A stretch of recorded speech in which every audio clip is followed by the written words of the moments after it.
அனைவருக்கும் வணக்கம். புலிப்பாணி சித்தர் துணை. இந்த பதிவில் வாஸ்து பற்றியும் எந்த நாள் வீடு கட்டினால் செல்வ வளமும் நோய் நொடி இல்லாமல் ஆரோக்கியமாக வாழலாம் என்பதை பற்றியும் விளக்கமாக பார்க்க போகிறோம்.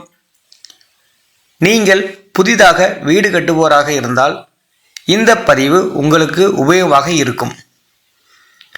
இந்த உலகில் உள்ள எல்லா பொருளையும் வஸ்து என்கிறோம். காலப்போக்கில் வஸ்துவே வாஸ்து ஆனது. வஸ்துகளுக்கு அதிபதி வாஸ்து புருஷன் ஆவார். நாம் இருக்கும் வீடு, வழிபடும் ஆலயம், கிணறு, குளங்கள், சிற்பங்கள், வாகனங்கள், மெத்தை இவற்றை அமைத்து நன்மை தீமையை அறிவது வாஸ்து சாஸ்திரம் ஆகும். உலகில் காணப்படும் எல்லா விதமான பொருட்களும் பஞ்சபூதங்களின் அடிப்படையே. பஞ்சபூத சக்தியை நம் நல்வாழ்விற்காக சரியானபடி நம்மை சுற்றி பரவ செய்து சிறப்பாக வாழ்வதற்கும் உடல் நலம் மற்றும் மனநலம் பெற்று மகிழ்ச்சியாக நாம் வாழ்வதற்கும் வாஸ்து இன்றியமையான ஒன்றாகும். வாஸ்து சாஸ்திரத்தை வகுத்து கொடுத்தவர் மாயன் முதலான 18 மகரிஷிகள் ஆவார். வாஸ்து புருஷனை பூமிக்கு அதிபதியாக மனை சாஸ்திரம் நூல்கள் கூறுகிறது. வாஸ்து புருஷனின் அருளை பெற்றுதான் நாம் வீடு கட்ட தொடங்க வேண்டும். வாஸ்துவில் ஸ்திர, சர, நித்திய வாஸ்து என்ற 3 தன்மை உண்டு.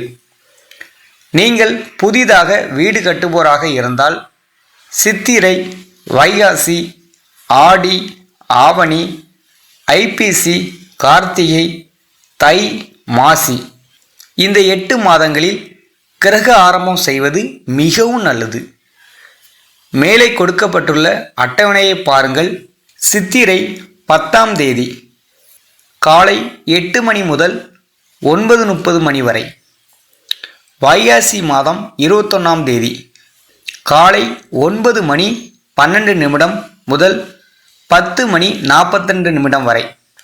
ஆடி மாதம் 11ஆம் தேதி 6 மணி 48 நிமிடம் முதல் 8 மணி 18 நிமிடம் வரை.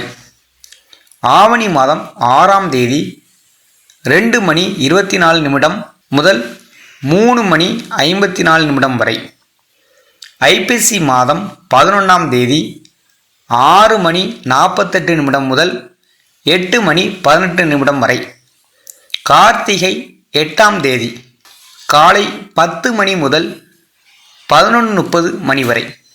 தை மாதம் 12ஆம் தேதி காலை 9:12 முதல் 10:42 வரை. மாசி மாதம் 22ஆம் தேதி காலை 9:12 முதல் 10:42 வரை. இந்த மாதங்களில் இப்பொழுது மேலே கூறப்பட்டுள்ள நாட்களில் வாஸ்து புருஷன் விழித்திருக்கும் நேரமாகும். எனவே இந்த 8 மாதத்தில் மேற்சொன்ன நேரத்தில் கிரக ஆரம்பம் செய்வது செல்வ வளம் பெற்று நோய் நொடி இல்லாமல் ஆரோக்கியமாகவும்.